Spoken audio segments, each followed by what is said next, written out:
I first became aware of bird art when I was 2.5 years old, growing up on Long Island. I loved watching my father paint birds. He made our attic into a studio. Maybe it was his destiny.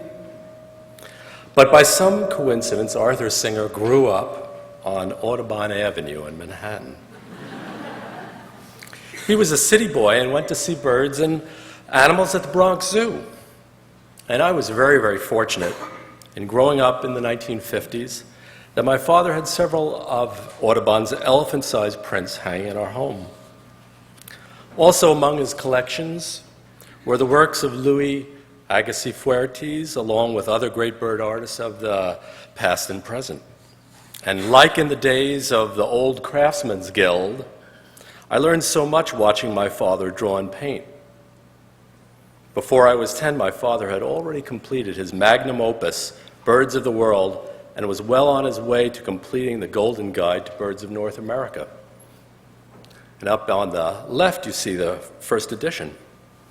Now, I never would have guessed that when I was a little older, 27 years later, my father would hire me to work on the backgrounds of his paintings and revise his bird guide. Matter of fact, I had learned to draw and paint birds in his style.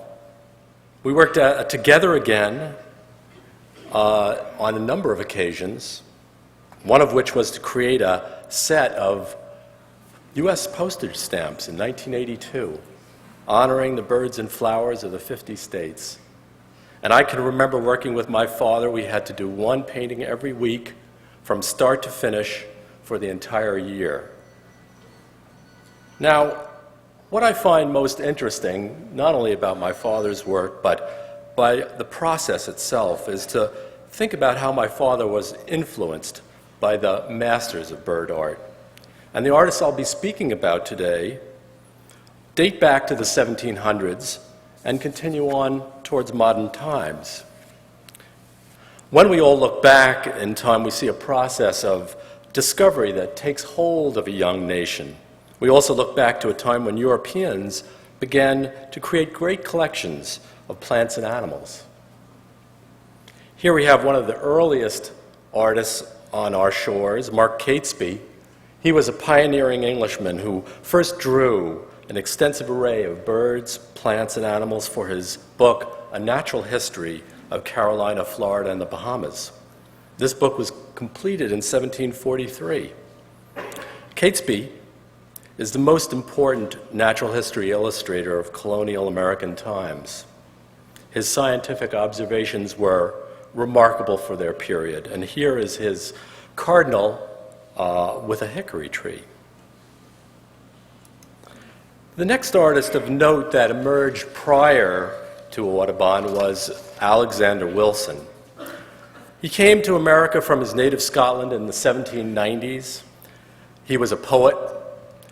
He was actually trained as a weaver, and he taught himself to draw. He was inspired by Catesby's natural history book, and he set out to create his own extraordinary book of observations of living birds.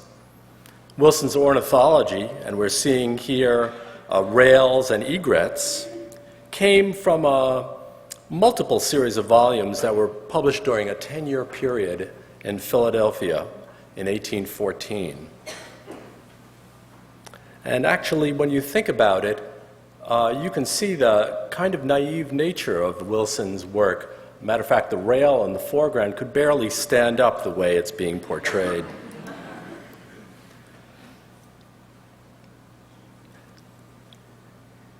And here we have Alexander Wilson's belted kingfisher and warblers. Matter of fact, Wilson had a warbler named after him.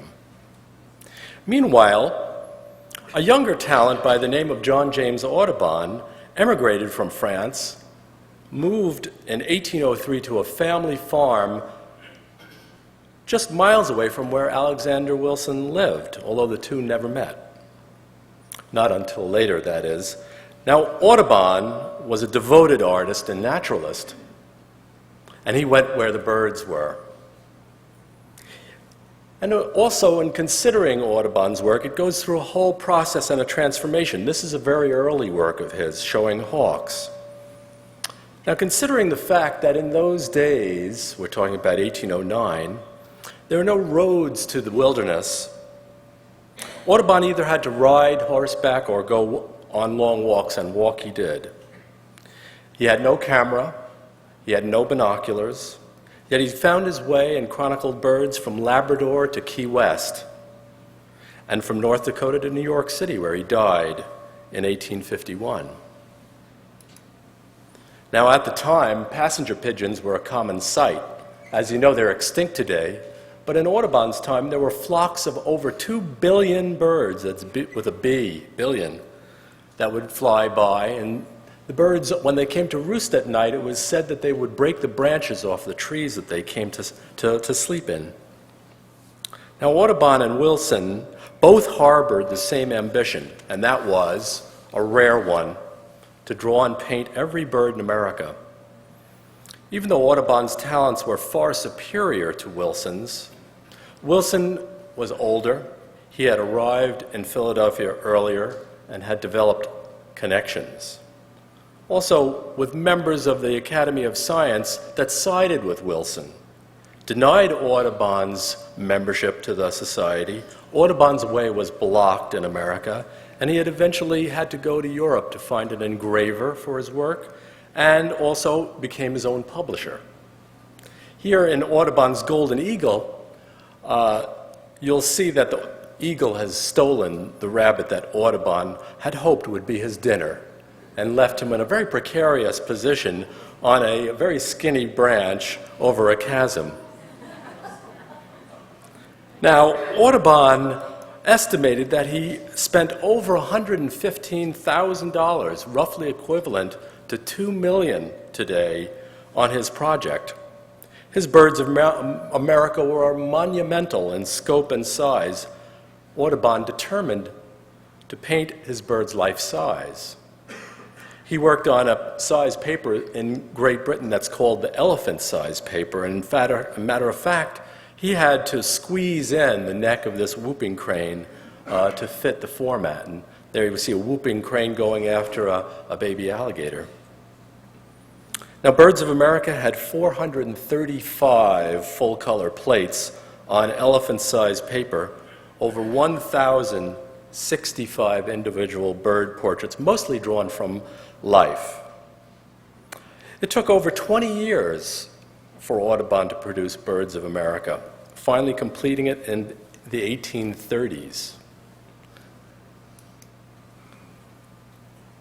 Now, looking back a little ways, back to Catesby and Wilson and Audubon, think about it that they were largely self-taught. Although there was a rumor that Audubon had been taught painting by Jacques-Louis David, and back in his native France, that was probably puffery on Audubon's part. And if you compare the three artists' work as we have in this image, one of the things that I think that you'll see is there's a span of almost 100 years. And during that time, artwork really moved away from the purely decorative that you find with a Catesby cardinal. And if you compare that to Wilson's cardinal, you'll see there's a little bit more of a lifelike appearance, and in Audubon's a fully fledged romanticized naturalism. Since I've done a fair amount of this myself, I can tell you from firsthand knowledge that you have got to be patient to draw a bird from life. They're always moving around. The objective, of course, is to reveal typical bird behavior in the pose that one selects to draw and paint. Another goal is to be accurate about a bird's proportions.